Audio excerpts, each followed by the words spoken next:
Selamat pagi anak-anak kami yang berada di rumah. Sesuai dengan program pembelajaran kita, di mana karena masalah COVID pandemi 19, kita melaksanakan pembelajaran dari jarak jauh. Nah, anak-anakku yang terkasih, di sini Bapak sebagai guru IPS akan memberikan pembelajaran mengenai topik 2, yaitu perubahan sosial budaya. Karena yang lewat kita sudah melaksanakan UTS, dan untuk minggu ke-6 ini kita melanjutkan pelajaran kita mengenai perubahan sosial budaya. Bagaimana kabar anak kami? Apakah semuanya sehat? Ya, mudah-mudahan sehat supaya kita dapat mengikuti pembelajaran jarak jauh dari pertemuan berikut ini. Nah, di sini mengenai pengertian perubahan sosial akan Bapak terangkan. Perubahan sosial berarti kita sudah pelajari di kelas 8 mengenai sosial itu apa. Sosial itu yaitu kumpulan orang-orang yang tinggal di suatu wilayah dan dalam waktu yang sangat lama. Kemudian mereka menjadi satu komunitas yang mempunyai aturan, organisasi yang mereka patuhi setiap di dalam kegiatan. Tentu sebagai masyarakat selalu mengalami perubahan. Tidak ada masyarakat yang tidak mengalami perubahan, karena kita ketahui sifat dari sosial atau masyarakat itu yaitu selalu ingin mencapai ke arah yang lebih tinggi, ingin mencapai ke arah yang lebih sejahtera. Nah, dan kemudian nanti sampailah bahan ini kepada perubahan budayanya, yaitu perubahan dari hasil cipta karsa manusia, yaitu peralatannya, itulah namanya perubahan budaya, sampai kepada transportasi dan komunikasi, itulah bagian dari perubahan sosial budaya, yaitu modernisasi. Nah, anak-anak kami, perubahan sosial itu mencakup perilaku, organisasi, kelompok sosial, dan lapisan sosial.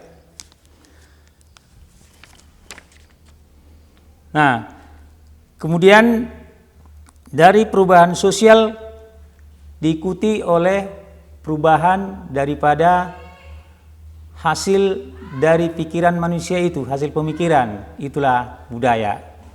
Nah, oke, mari kita ikuti pembelajaran berikutnya.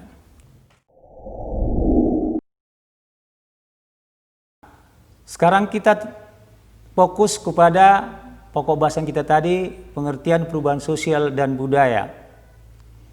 Tadi sudah Pak jelaskan bahwa manusia itu selalu mengalami perkembangan. Nah, di dalam perkembangan itulah mereka berusaha untuk lebih maju lagi. Jadi sebagai kelompok sosial tadi, mereka tidak tinggal diam. Jadi perubahan sosial itu merupakan gejala umum, karena setiap masyarakat atau selama masyarakat itu tetap ada, sudah pasti akan mengalami perubahan-perubahan.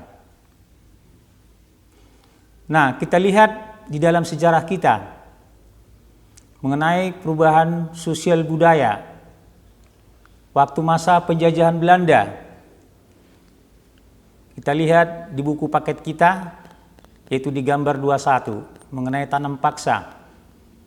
Kemudian terjadi perubahan lagi sampai ke proklamasi kemerdekaan. Dan kemudian di dalam kemerdekaan ada hal-hal yang perlu, di dalam pengisian kemerdekaan itu ada hal-hal yang perlu dikoreksi. Maka rakyat melakukan demonstrasi. Kemudian demonstrasi tersebut mengarah terakhir kepada pemerintahan yang demokrasi. Nah, kemudian selanjutnya setelah tercipta pemerintahan secara demokrasi yang murni dan konsekuen, maka lahirlah pembangunan-pembangunan. Atau kita lihat masa kini, kondisi umumnya dunia dan khususnya kita, ini juga bisa kita masukkan ke dalam pengertian perubahan sosial, di mana COVID-19 yang telah merebah atau menjalar sampai ke seluruh dunia termasuk kita. Tentu ini juga bisa merupakan salah satu contoh dari perubahan sosial budaya. Nah, jadi perubahan sosial budaya tadi sudah kita ketahui tadi, yaitu antara sistem kemasyarakatan kemudian dengan sistem peralatan-peralatan yang digunakan.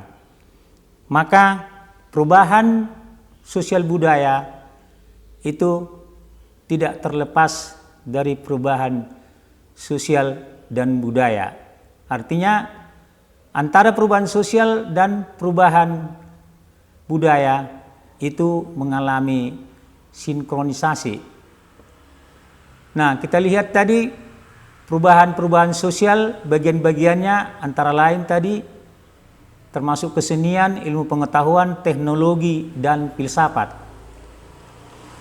Jadi dapat disimpulkan bahwa pengertian perubahan budaya yaitu perubahan unsur-unsur kebudayaan karena perubahan pola pikir masyarakat sebagai pendukung kebudayaan. Jadi antara perubahan sosial dan perubahan budaya itu sangat erat kaitannya. Nah, kita lihat di dalam pembelajaran kita itu hubungan antara perubahan sosial dan perubahan budaya. Perubahan kebudayaan yang diikuti dengan perubahan sosial itu konsep pertama. Kemudian konsep kedua, perubahan kebudayaan yang tidak diikuti perubahan sosial. Maksudnya harus diingat bahwa tidak semua perubahan budaya dapat menyebabkan perubahan sosial atau sebaliknya.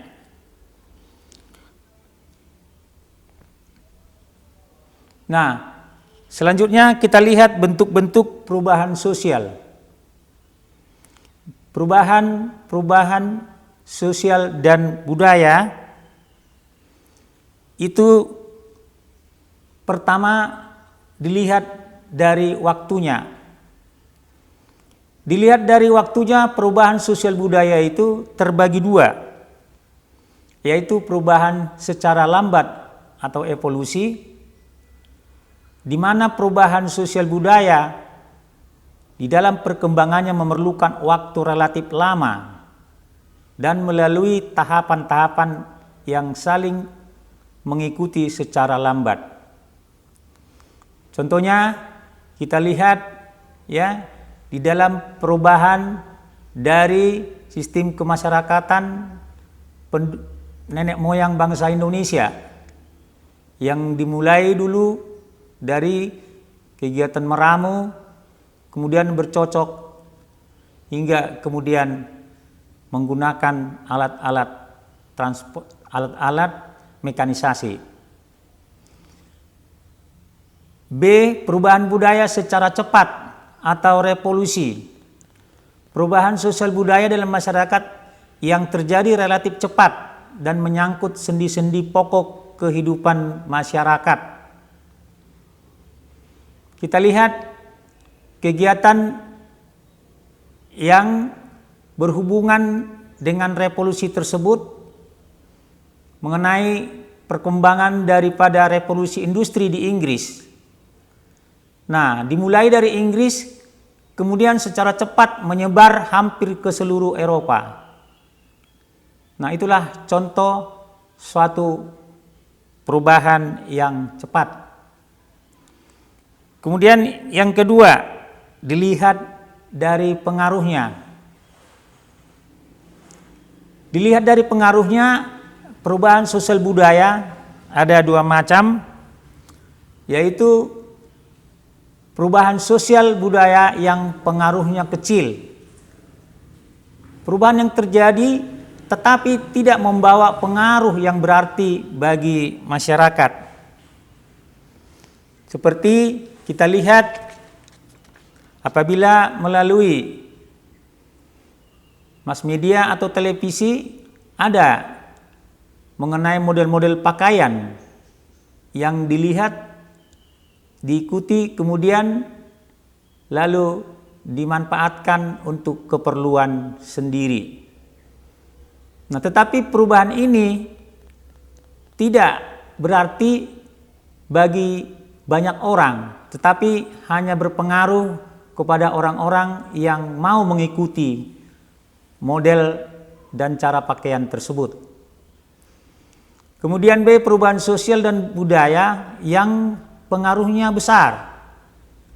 Ini perubahan yang berlangsung membawa pengaruh langsung berarti bagi masyarakat. Kita lihat contohnya dari perubahan yang berpengaruh besar.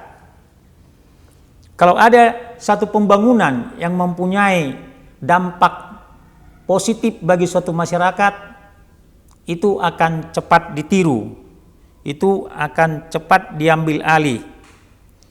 Makanya proses industrialisasi ataupun proses suatu pembangunan yang memang berguna bagi kehidupan manusia itu akan cepat dimanfaatkan. Kemudian yang ketiga, dilihat dari perencanaan. Dilihat dari perencanaan ada dua bentuk perubahan, yaitu perubahan yang direncanakan atau plan change atau yang dikehendaki, ended change. Perubahan sosial dan kebudayaan yang telah direncanakan sebelumnya oleh pihak yang akan mengadakan perubahan. Yang melakukan perubahan itu disebut agent of change. Nah, perubahan yang direncanakan tentu telah dipikirkan secara matang-matang bahwa pelaksanaan daripada kegiatan tersebut akan membawa pengaruh dan perubahan besar terhadap pembangunan. Yaitu contoh, kalau kita lihat sekarang ini masa pemerintahan Jokowi sedang dikembangkan besar-besaran mengenai pembuatan jalan tol.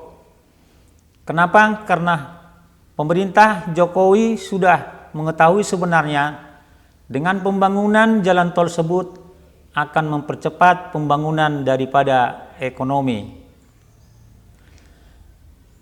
B, perubahan yang tidak direncanakan atau tidak dikehendaki. Tentu perubahan ini berlangsung di luar kehendak daripada manusia. Nah, apa-apa kejadian yang memang di luar daripada kehendak manusia, tentu perubahan itu akan membawa malapetaka. Hal-hal yang memang perubahan yang tidak direncanakan itu, apakah itu seperti bencana alam, kebakaran, atau hal-hal lain yang menimbulkan malapetaka atau kerugian materi yang besar. Sekarang bagian C, faktor-faktor yang mempengaruhi perubahan sosial dan budaya. Pertama, faktor penyebab perubahan sosial dan budaya. Perubahan-perubahan tersebut di dalam masyarakat itu disebabkan oleh faktor dari dalam. Faktor dari dalam yang pertama yaitu perubahan jumlah penduduk. Nah, bertambah atau berkurangnya penduduk ini membawa akibat dari perubahan sosial. Contohnya kalau berkurangnya penduduk, ya, bisa saja akan menghambat pelaksanaan pembangunan. Sebaliknya, kalau pertambahan penduduk atau jumlah penduduk bertambah, tentu akan menghasilkan banyak tenaga kerja. Penemuan baru, kita lihat mula-mula ditemukannya handphone. Handphone mula-mula hanya merupakan bentuk komunikasi suara. Kemudian karena masih merasa kurang puas, lalu manusia mengembangkan keberadaan handphone untuk komunikasi tulisan atau message, kamera, radio, dan internet. Ketiga, yaitu pertentangan atau konflik. Konflik adalah merupakan faktor yang mempengaruhi daripada perubahan sosial budaya. Faktor penyebab mempengaruhi perubahan sosial budaya.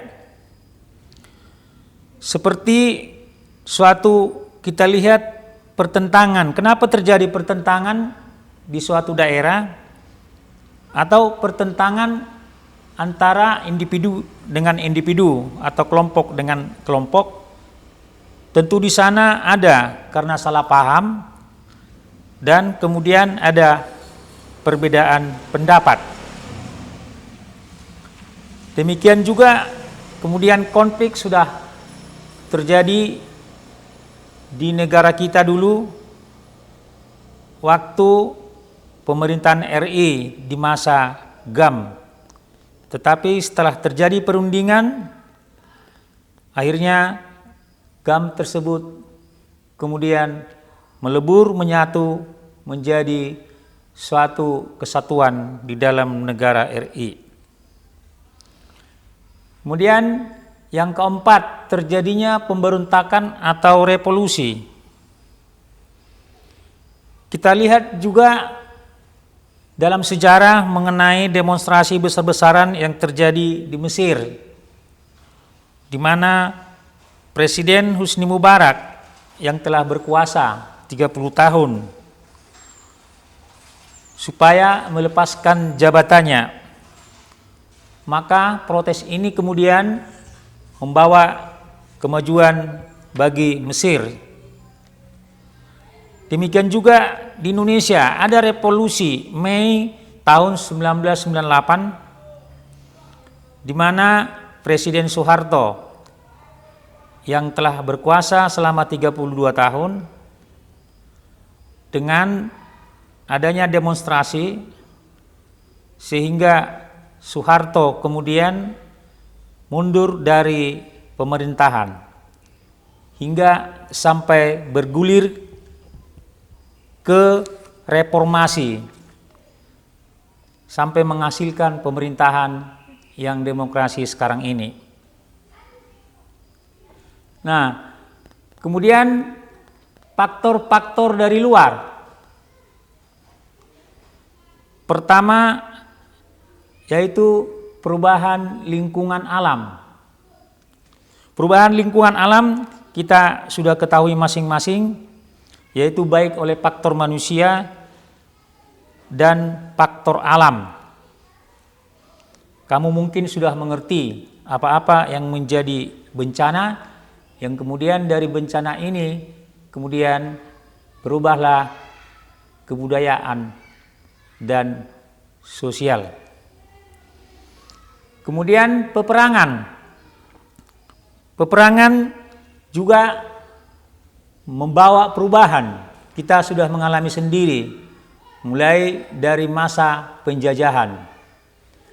Penjajahan daripada Belanda, kemudian penjajahan daripada bangsa Prancis secara tidak langsung maupun pemerintahan Jepang.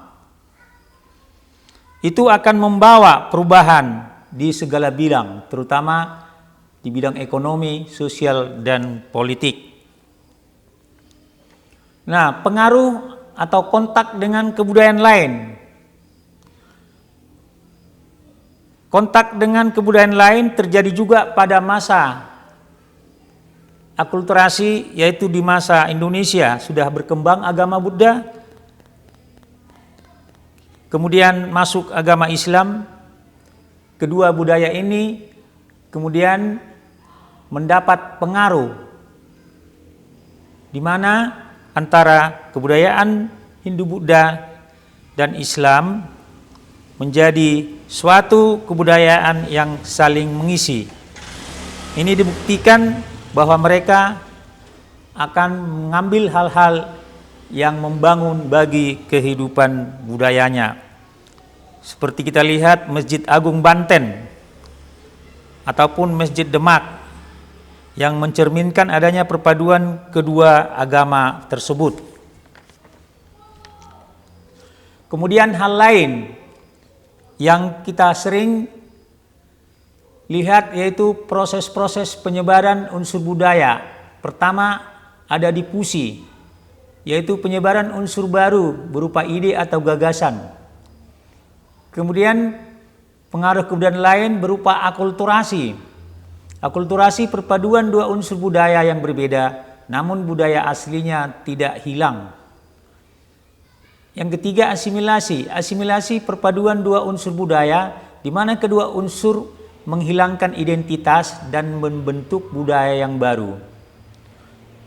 Kemudian yang keempat atau D, penetrasi, yaitu penyerapan unsur budaya baru secara damai ataupun secara paksaan, baik itu melalui penjajahan. Kemudian yang kelima atau E, invasi, yaitu masuknya unsur budaya asing terhadap budaya setempat melalui peperangan atau penaklukan. Dan yang terakhir, milenarisme, suatu bentuk kebangkitan dengan mengangkat golongan masyarakat bawah yang tertindas sehingga mendapat perubahan dari kelompok yang melakukan perbaikan. Ini kita lihat dari perubahan yang digunakan oleh Inggris terhadap daerah-daerah jajahannya di daerah Asia Tenggara. Faktor-faktor yang mendorong perubahan sosial budaya.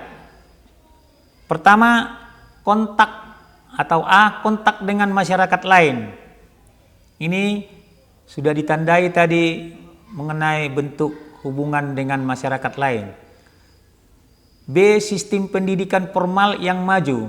Ini akan mendorong perubahan sosial budaya. C, sikap menghargai hasil karya orang lain. 4, keinginan untuk maju. Yang kelima, toleransi. Yang keenam, sistem lapisan masyarakat yang terkuat. Yang ketujuh, penduduk yang modern. Yang kedelapan, ketidakpuasan masyarakat terhadap bidang-bidang kehidupan. Yang kesembilan, nilai bahwa manusia harus selalu berikhtiar untuk memperbaiki hidup. Sekarang 3 faktor-faktor penghambat sosial dan budaya. Nah, A, kurangnya hubungan dengan masyarakat lain. Ini juga akan menghambat perubahan sosial budaya. B, terhambatnya perkembangan ilmu pengetahuan dan teknologi. Ini lebih lanjut atau lebih mendetailnya ada kita lihat di buku paket kita. Kemudian C, adanya kepentingan-kepentingan yang tidak tertanam kuat dalam masyarakat. D, rasa takut akan terjadinya kegoncangan sosial apabila menerima perubahan. E, prasangka buruk terhadap hal-hal baru. Ini kita lihat prasangka kita waktu penjajahan bangsa-bangsa barat, di mana asal ada sesuatu perubahan yang diberikan mereka, kita tidak terus 100% menerimanya secara penuh hati. F. Hambatan yang bersifat ideologis. Ya, ideologis adalah sebuah dasar atau cita-cita suatu bangsa. G. Adat kebiasaan kolot. Ini ditunjukkan oleh contoh kita lihat suku Baduy di Banten. Mereka tidak menerima perubahan. Mereka selalu mengikuti adat kebiasaan mereka yang telah diwariskan. H. Nilai bahwa hidup pada hakikatnya buruk dan tidak mungkin diperbaiki. Ini menunjukkan suatu hambatan yang fatal bagi perkembangan sosial budaya.